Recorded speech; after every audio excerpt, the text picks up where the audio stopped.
some time to share. And then we're going to share just some general healthy eating tips. So the first thing I want to share, and this is really super important right now, when you prep in advance and plan in advance, you're going to eat healthier overall because you're not just grabbing something at the last minute in a hurry. So in general, anything you do to prep and plan is going to help. And right now, it's really important to plan in advance, not just so you know what you have to take out or to defrost or to wash in advance, but because, as you all know, it is not as easy to go to the grocery store. And if you're ordering groceries, it may take a few days before you actually get them.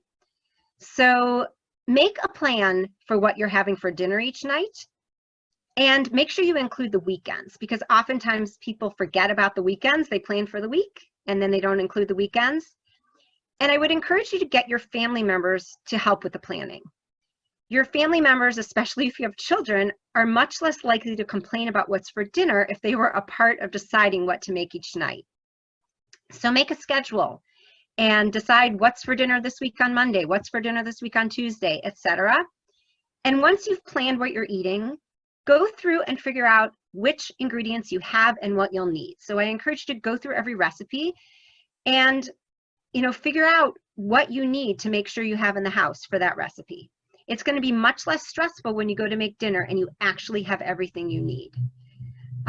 Most of us aren't able to call up the husband or run and make a quick trip to the grocery store and just say, oh, I need some parsley.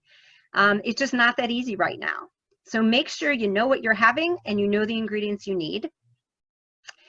Have you heard of the term mise en place?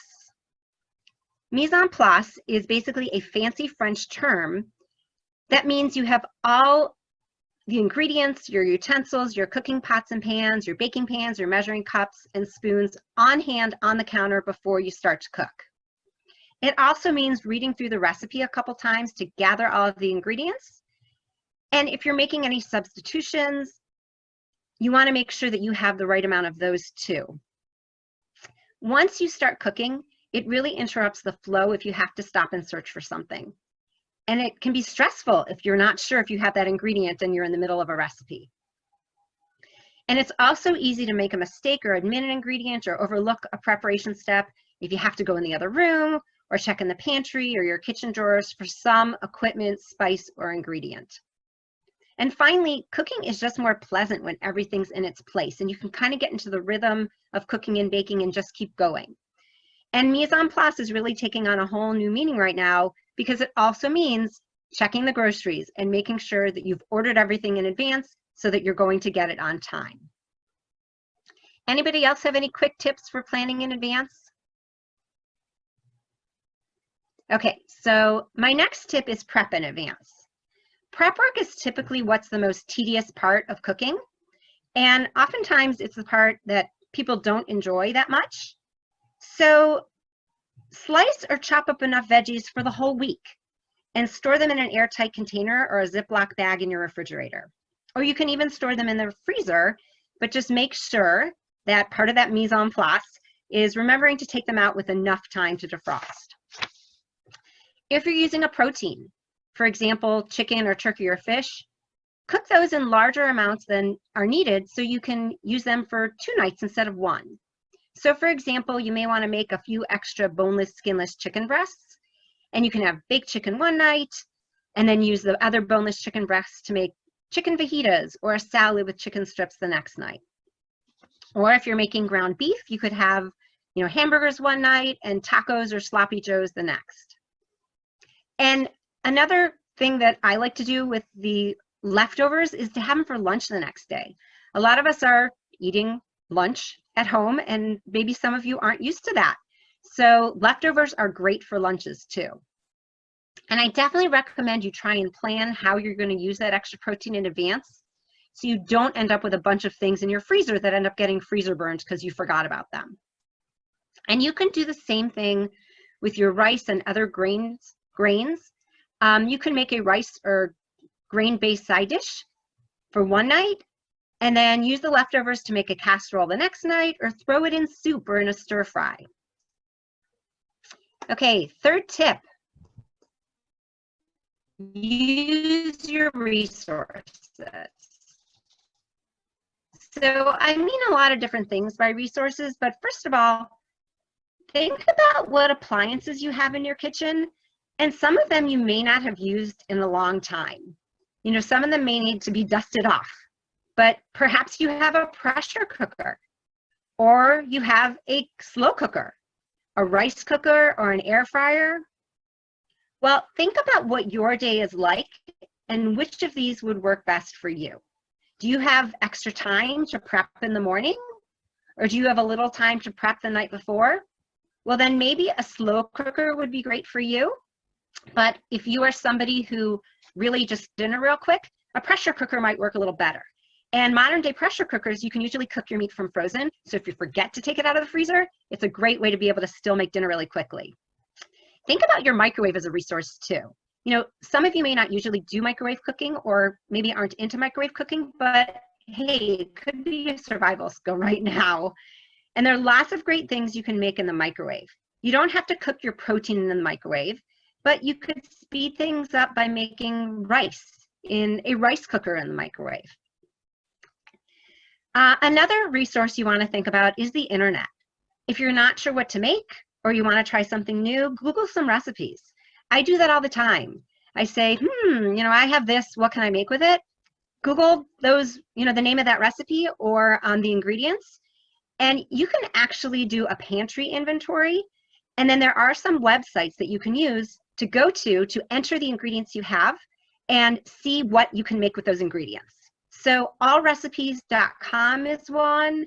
That one's actually not my favorite. There's a website called supercook.com. And actually, I'll make sure to give you my website at the end, because you can go to my website and you can type in ingredients, or you can even type in the cooking vessel you're using and find recipes that you can use for those ingredients or that cooking vessel. Okay, the next tip, and this is sort of another resource that you have, get your family involved. If you have family members at home who are old enough, delegate to them. Older kids can help with making a salad or putting on the water to boil. Little kids can help do things with your supervision, and grown kids and spouses can take turns being in charge of dinner.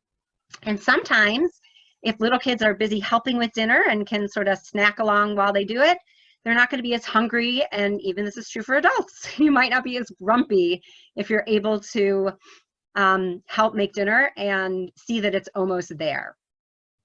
In my house, we've been making a chart of what we're having for dinner each week, and then we are also deciding who is in charge for dinner. And that often depends on who has a Zoom meeting at what time and who's available, and who really wants that dinner. Okay, another tip for you, take shortcuts. Shortcuts are okay. It is okay to use frozen vegetables. It is okay to use canned beans. It's even okay to use bagged salads, but I highly recommend, if you are using bagged salads, throw them in your salad spinner, throw those greens in your salad spinner, and wash them again. Because you will find that even when it says triple wash, there's a lot of stuff that's still on your salad, but these will make things a little easier. There's nothing wrong with frozen veggies or canned beans. They are still perfectly healthy for you. And if it makes it a little easier for you, go for it. Think small and thin. So if you cut your food into smaller pieces, it's going to cook faster. If you take your chicken breasts and you slice them in half lengthwise, not only are they going to cook faster, but it doubles your portions. So it can extend your grocery budget. But if you're trying to get dinner on the table fast, if you cut things up smaller, it'll help. All right, pick your favorite bar. So now that I have your attention, I thought if you're falling asleep in the middle of a presentation, this might wake you up. No, I am not suggesting that you lock yourself in the bathroom with a bottle of wine to escape your family, or that having to make, Emily's a little disappointed. I can't hear her, but I can see her face. She's one of the few people I can see. Well, if this works for you, go for it. You may have to talk to Yolanda about what bottle of wine you should get, but I am not suggesting that making dinner should drive you to drink. What I am actually suggesting when I say pick your favorite bar, sorry I couldn't resist, is make a salad bar, make a potato bar. Sorry, Emily, I know you're disappointed. You can still have a glass of wine with it. How about a taco bar? How about a tortilla bar? They are so easy because you can have everything prepped in advance. You can arrange things in little bowls. You can even have the bowls set up and just covered in your fridge in advance and just pull it all out when you're ready to go. You can even have, you know, if you're doing a taco bar, have the ground meat prepared in advance and just warm it up. Or you can make that last step real quick. If you're putting, you know, grilled chicken on your salad, you can grill that real quick. But it's super easy. And with picky eaters, oh my gosh, they're putting what they want on their salad or their baked potato or their tortilla or their taco. So it makes it fun, it makes it easy, and everybody gets to eat what they want, and feel free to have that glass of wine along with it. Okay, tip number 8, take the one pot challenge. If you can cook things in one pot, rather than having to stand at your stove and stir this and mix this and, you know, get this in and out of the oven, it's going to be a lot quicker. So there's a lot of different cooking vessels you can use. We talked about pressure cookers and slow cookers and rice cookers. And again, you can go to my website and put in a particular cooking vessel and you can find recipes for that. Or just Google, you know, recipes for a pressure cooker. You can even use a grill pan. And another great idea is to do sheet pan cooking. And if you Google sheet pan cooking, you will get a lot of great ideas. But it's so super easy. You can stick your protein and your veggies and your starch all on a sheet pan, put it in the oven, and bake it. And then, you know, maybe you're trying to transition from having done work to suddenly, you know, transitioning to dinner and, you know, gathering your family back together. So this is in the oven and you don't have to worry about it. You don't have to stir. You don't have to, you know, check on it. Stick in your meat thermometer. When it's done, you'll know, and it's just going to make things a little easier for you. So think of what you can do in one pot in your kitchen, and if you need some ideas, please let me know. Okay, next tip, keep it cold. Dinner does not have to be a hot meal. There are plenty of great salads that you can serve cold. This is a barbecue chicken salad. And again, this is something that you could prep in advance and just throw together at the last minute. There are a lot of great recipes for cold noodle salads, cold rice salads. So just pick what you like, and you can either have it all assembled or even take the leftovers from that potato bar or that baked tortilla bar or that taco bar and mix it all together in a big salad. And it's a great way to, you know, use up leftovers too. Finally, let them eat leftovers. If you've been cooking a lot, you may find that you have a lot of leftovers in your fridge. And if you're not eating them for lunch, there's nothing wrong with saying, guess what? It's leftover night.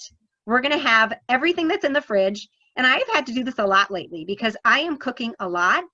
And for those of you who are friends with me on Facebook, and I'll mention this again later, I'm doing cooking videos every single day to share, to give people recipe tips and ideas. So, you know, sometimes I'm making 2 to 3 meals in my house in one day. So we will say, guess what? We're not cooking tonight. Pull out all the leftovers. And actually, it's kind of fun. And people are like saying, I get that, I get that, I get that, because they're so excited to eat again what we had for dinner on a previous night. So there's nothing wrong with leftovers. Enjoy them again. My last tip for you is do what works for you. Martha Stewart is not coming to your house to rate your dinner preparation. So if it works for you to have the exact same things every single week, Monday's burger night, Tuesday's taco night, Wednesday's spaghetti night, go for it. Or if you are someone who likes to try new things and you want to experiment, that's fine too. Whatever works for you and your family is fine.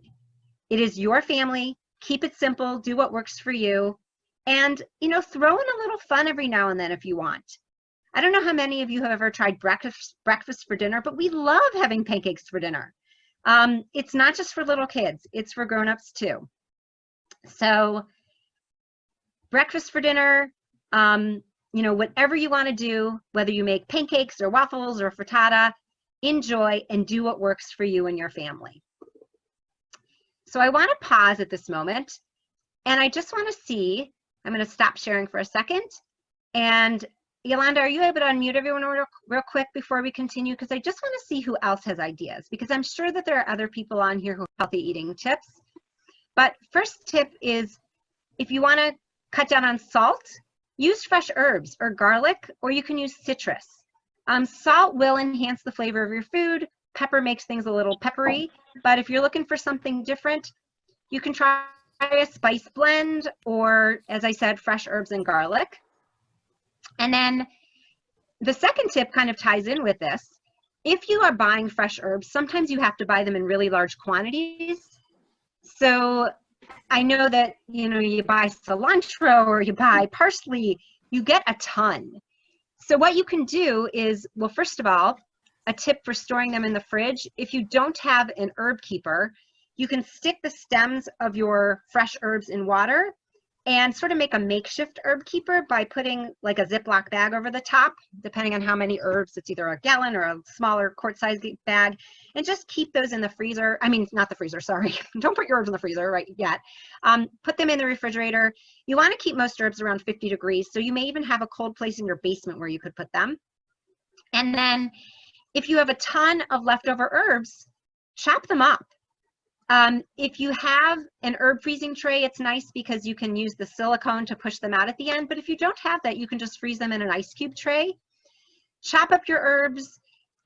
You can mince them as fine as you want. And you can even add a little broth to them when you store them. When you freeze them, you can add a little water if you want, or even freeze them just by themselves. Some people will mix them with a little butter or margarine. And then when you're cooking, you can just pop those into your food. So you have the herbs, even if you don't have the fresh readily available. You're sort of making your own freezer cubes. Has anyone ever done that? It's really easy to do, and it just keeps herbs at your fingertips, and it adds a lot of flavor really quickly and easily. Another thing you can do is, instead of using white rice and white potatoes all the time, think of some healthier grains like barley or quinoa or bulgur. And you can also use riced cauliflower instead of rice. Brown rice, of course, is another option. You can use lots of different types of rice. But if you've never riced cauliflower, you can buy riced cauliflower at the grocery store. They do have it in the refrigerator section in some grocery stores and in the freezer section.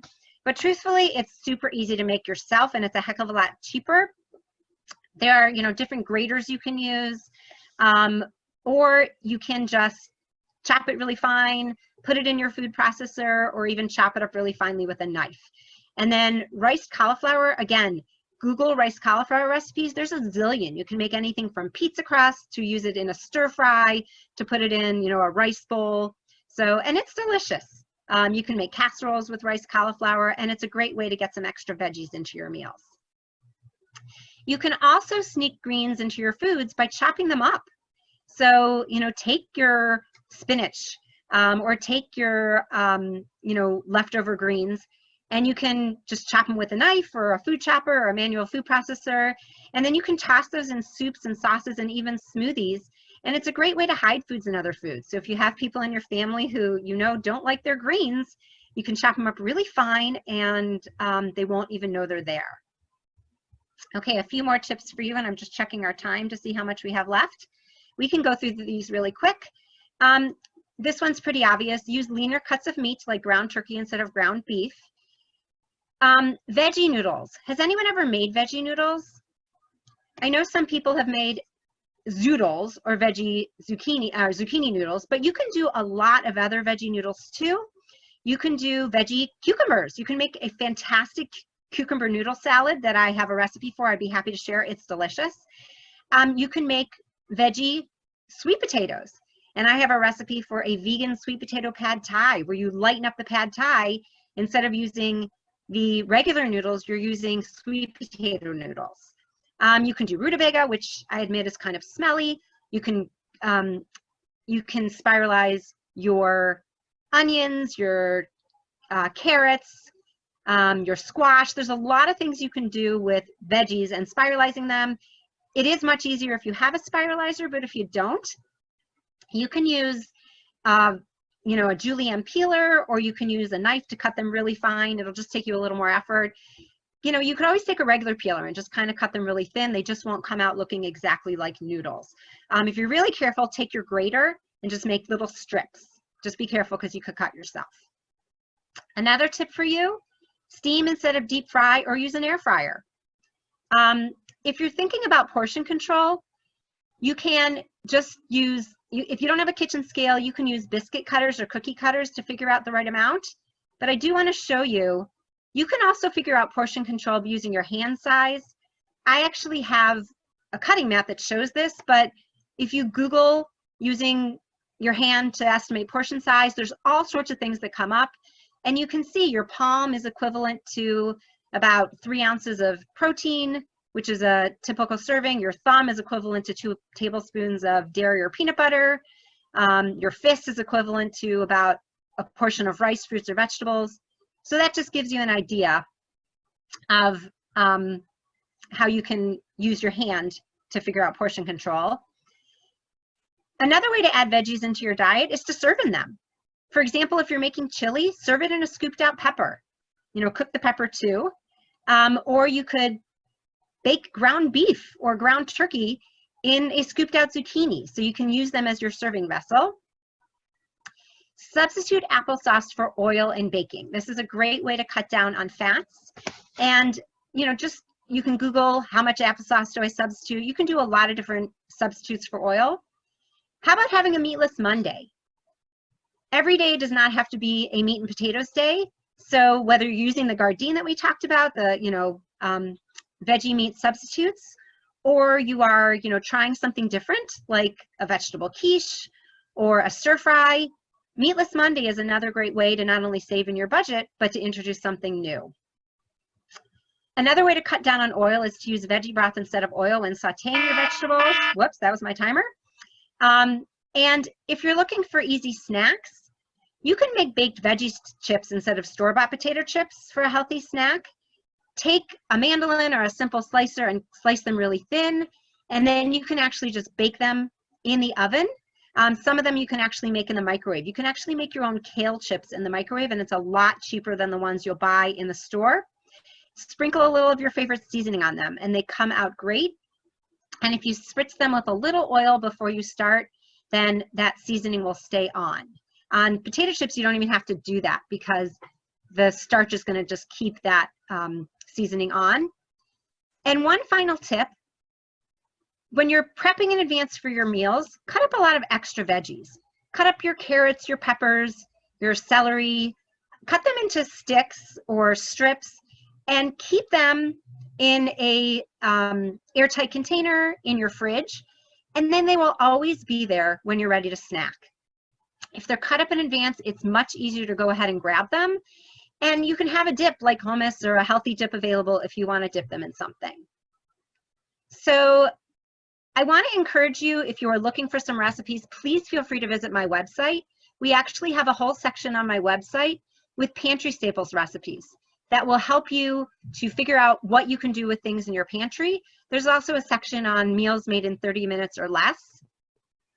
And if you would like me to send you some recipes, I have a whole collection of recipes I can send you. Plus, I can send you all of these tips, including the healthy eating tips. So just send me an email and I'm happy to send those to you. And as I mentioned earlier, I have a Facebook community called Soups On with Susan, and I'm also doing live videos pretty much daily with my son on Facebook. And we're focusing on different things, but a lot of what we're focusing on is healthy homemade meals, and I always share the recipe. So please feel free to either friend me on Facebook, or even easier, so you don't have to look for it, just join my Facebook community, and I'd love to have you. So I want to thank Yolanda again for asking me to present today. And if you have any questions or comments or other ideas, we'd love to hear them now. Thank you.